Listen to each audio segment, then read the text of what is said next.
అంగస్తంభన సమస్య లేదా erectile dysfunction అనేది మగవాళ్ళు కామన్గా ఎదుర్కొనే సెక్షువల్ సమస్య.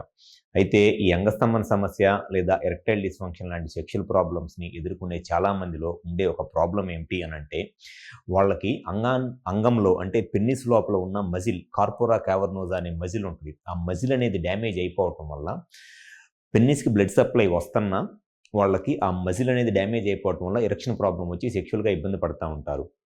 అసలు ఈ పెన్నిస్ లోపల ఉన్న మజిల్ కార్పోరా క్యావర్నోజా అనే మజిల్ ఏ విధంగా పనిచేస్తుంది ఎరెక్షన్ రావడానికి అండ్ ఆ మజిల్ డ్యామేజ్ అయిపోవటానికి కార్పోరా క్యావర్నోజా అనే మజిల్ డ్యామేజ్ అయిపోవటానికి గల కారణాలు ఏమిటి అండ్ అటువంటి వాళ్ళు సెక్షువల్గా ఎటువంటి ఇబ్బందులు ఎదుర్కొంటారు అనేది ఈ వీడియోలో నేను డీటెయిల్గా చెప్తాను.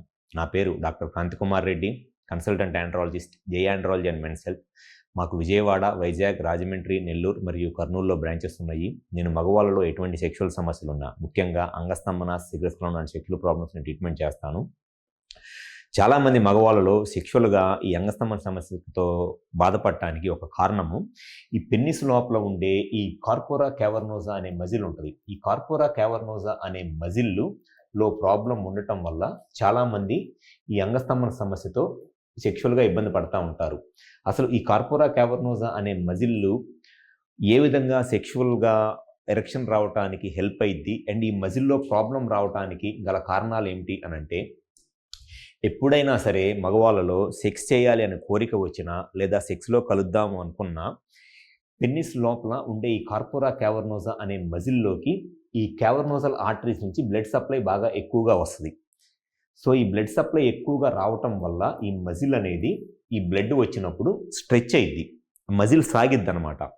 ఈ మజిల్ ఎంత స్మూత్గా ఉంటే అంత ఎక్కువ స్ట్రెచ్ అయ్యిద్ది, ఎంత ఎక్కువ స్ట్రెచ్ అయితే పెన్నిస్ అంత పెద్దగా అయ్యిద్ది, అంత హార్డ్ డైరెక్షన్స్ అనేవి వస్తాయి. సో ఈ మజిల్ అనేది స్మూత్గా ఉండటము, సాఫ్ట్గా ఉండటము అనేది చాలా ముఖ్యము. ఈ మజిల్ ఎంత సాఫ్ట్గా ఉంటే అంత ఎక్కువ ఎరెక్షన్స్ అనేవి వస్తాయి. కానీ కొంతమందిలో ఈ మజిల్ అనేది ఏదో ఒక కారణం వల్ల హార్డ్ అయిపోయింది అనమాట. మజిల్ స్టిఫ్నెస్ వచ్చేస్తుంది, మజిల్ హార్డ్ అయిపోయింది. ఈ మజిల్ హార్డ్ అయిపోవటం వల్ల పెన్నిస్కి బ్లడ్ వస్తున్నా, ఈ క్యావర్నోజల్ ఆర్టరీస్ నుంచి పెన్నిస్కి బ్లడ్ వస్తున్నా ఆ బ్లడ్కు ఉన్న ఫోర్స్ సరిపోదన్నమాట ఈ మజిల్ స్ట్రెచ్ అవడానికి, హార్డ్ అయిపోవటం వల్ల. సేమ్ ఎగ్జాంపుల్ మీకు చెప్పాలి అని అంటే, చిన్నగా సాఫ్ట్గా ఉన్న బెలూన్లోకి మనం ఈజీగా గాలి ఊదొచ్చు. గట్టిగా ఉన్న బెలూన్లోకి గాలి ఊదటానికో గాలి పంపించడానికో మన ఎఫర్ట్ ఎట్లాగైతే సరిపోదో, ఈ మజిల్ అనేది ఎంత స్మూత్గా ఉంటే బ్లడ్ వచ్చినప్పుడు అంత హార్డ్ డైరెక్షన్, అంత ఈజీగా స్ట్రెచ్ అయ్యి అంత హార్డ్ డైరెక్షన్స్ అనేవి వస్తాయి. ఎప్పుడైతే ఈ మజిల్లో స్టిఫ్నెస్ అనేది వచ్చేస్తుందో, ఈ స్టిఫ్నెస్ అనేది రావటం వల్ల ఈ మజిల్కి వచ్చే బ్లడ్ సప్లై తగ్గిపోయి, అంటే బ్లడ్ వస్తున్న మజిల్ స్ట్రెచ్ అవ్వక ఎరెక్షన్ ప్రాబ్లం అనేది వచ్చింది. ఎట్లాగైతే మనం గట్టిగా ఉన్న బెలూన్లో గాలి కొట్టడానికి మన ఎఫర్ట్ సరిపోదు, పెన్నిస్ లోపలికి బ్లడ్ వస్తున్నా కూడా ఈ మజిల్ అనేది స్ట్రెచ్ అవ్వదు.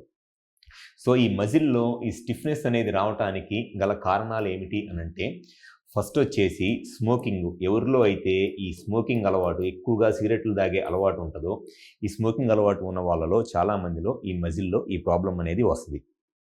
అండ్ సెకండ్ రీజన్ వచ్చేసి ఒబేసిటీ. అంటే ఎవరైతే వెయిట్ ఎక్కువగా ఉంటారో, కొలెస్ట్రాల్ ఎక్కువగా ఉంటుందో అటువంటి వాళ్ళలో కూడా ఈ మజిల్ అనేది హార్డ్ అయిపోయి దానివల్ల కూడా ఈ సెక్షువల్గా ఈ అంగస్తంభన సమస్యను ఎదుర్కొంటూ ఉంటారు. అండ్ థర్డ్ రీజన్ వచ్చేసి డయాబెటీస్ మెలైటస్ అంటారు. డయాబెటీస్ మెలైటస్ అంటే షుగర్ ప్రాబ్లం అనమాట. ఎవరిలో అయితే షుగర్ ఉండి ఆ షుగర్ కంట్రోల్లో ఉండదో, ఆ షుగర్ కంట్రోల్లో లేకపోవడం వల్ల కూడా ఈ మజిల్ అనేది హార్డ్ అయిపోయి దానివల్ల కూడా సెక్షువల్గా సమస్యలు ఎదుర్కొంటూ ఉంటారు. ఫోర్త్ రీజన్ వచ్చేసి హైపర్ టెన్షన్, అంటే బీపీ ప్రాబ్లం. ఎవరిలో అయితే బీపీ ఉండి ఆ బీపీ వల్ల కూడా ఈ మజిల్ హార్డ్ అయిపోవటం వల్ల ఈ సెక్షువల్గా ఈ సమస్యలు ఎదుర్కొంటూ ఉంటారు.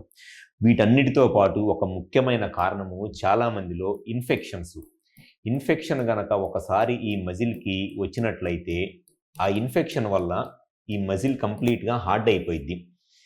ఇన్ఫెక్షన్స్ అనేది కూడా ఒక ముఖ్యమైన కారణము. సాధారణంగా ఇప్పుడున్న పరిస్థితుల్లో సెక్షువల్గా ఇద్దరు ముగ్గురితో సెక్షువల్గా కలుస్తా ఇన్ఫెక్షన్స్ రావటము అండ్ దానివల్ల ఈ మజిల్ డ్యామేజ్ అయిపోయి సెక్షువల్గా చాలామంది ఇబ్బందులు ఎదుర్కొంటూ ఉంటున్నారు. సో ఎవరిలో అయితే సెక్స్ చేద్దాం అనుకున్నప్పుడు అంగము పూర్తిగా గట్టిపడక జస్ట్ సైజు పెరిగి మెత్తగానే ఉండి ఇన్సర్ట్ చేయడానికి బెండ్ అయిపోతుందో, లేకపోతే ఎరెక్షన్ వచ్చినప్పుడు పెన్నిస్ లోపల కొంతమందిలో పెయిన్ వచ్చింది. ఈ పెన్నిస్ లోపల పెయిన్ రావడానికి ఒక రీజన్ ఏంటి అని అంటే, ఈ మజిల్ హార్డ్ అయిపోయి ఆ మజిల్ కంప్లీట్గా సాగట్లేదు అనమాట, దానివల్ల పెయిన్ వస్తుంది. లేకపోతే ఇన్ఫెక్షన్స్ వల్ల కూడా పెయిన్ వస్తుంది. కొంతమందికి మజిల్ పెన్నిస్‌ని ఇట్లా టచ్ చేస్తున్నప్పుడు చాలా గట్టిగా తగిలిద్దనమాట. పెన్నిస్ వాళ్ళే అంతకుముందు సాఫ్ట్‌గా ఉంటదిలే గానీ, తర్వాత చాలా హార్డ్ అయిపోయినట్టు నోటీస్ చేస్తా ఉంటారు. పెన్నిస్ లోపల గట్టిగా తగులుతుంది, గెడ్డలాగా తగులుతుంది, లేకపోతే ఇంతకుముందు ఉన్నంత సాఫ్ట్‌గా ఉండట్లేదు పెన్నిస్ అనేది. అంటే దాని అర్థం ఏంటంటే, ఈ మజిల్ అనేది హార్డ్ అయిపోతుంది అని అర్థము. సో, ఎవరైతే ఈ స్మోకింగ్ అలవాటు ఉండి, లేకపోతే ఒబేసిటీ ఉండి, లేకపోతే షుగరు, బీపీ కంట్రోల్‌లో లేక, లేకపోతే ఎక్కువ మందితో సెక్షువల్‌గా కలుస్తా ఇన్ఫెక్షన్స్ వస్తాయో, అటువంటి వాళ్ళలో ఈ మజిల్ అనేది డ్యామేజ్ అయిపోయి, హార్డ్‌నెస్ వచ్చేసి, దానివల్ల సెక్షువల్‌గా సమస్యలు ఎదుర్కొంటా ఉంటారు. సో, సెక్షువల్‌గా ప్రాబ్లమ్ ఉన్నప్పుడు ఫస్ట్ అసలు ఈ మజిల్ స్టిఫ్‌నెస్ ఎలా ఉంది అనేది చూసుకోవటం అన్నిటికన్నా చాలా ముఖ్యం. విజయవాడలో గానీ, వైజాగ్‌లో గానీ, రాజమండ్రి, నెల్లూరు మరియు కర్నూలులో మాకు బ్రాంచెస్ ఉన్నాయి. ఎవరైతే ఈ అంగస్తంభన సమస్యతో బాధపడుతున్నారో, మీ సెక్షువల్ ప్రాబ్లమ్‌కి ఈ మజిల్‌లో ఏదైనా ప్రాబ్లమ్ ఉంది, ఈ మజిల్‌లో స్టిఫ్‌నెస్ వచ్చేస్తుంది అనేది తెలుసుకోవాలి అండ్ మీ ప్రాబ్లమ్‌కి పర్మనెంట్ సొల్యూషన్ కావాలి అని అనుకుంటే, ఒకసారి మా హాస్పిటల్‌కి వచ్చి కన్సల్ట్ అవ్వండి. మా దగ్గర అసలు ఈ పెన్నిస్ లోపల ఉన్న ఈ కార్పోరా క్యావర్నోసా మజిల్ స్టిఫ్‌నెస్ ఏమైనా ఉందని చెక్ చేయడం జరుగుతుంది. దానివల్ల ఆ ప్రాబ్లమ్‌ని ఐడెంటిఫై చేస్తే గనక 100% మీ సెక్షువల్ ప్రాబ్లమ్‌కి సొల్యూషన్ చెప్పడం అనేది జరుగుతుంది. Thank you.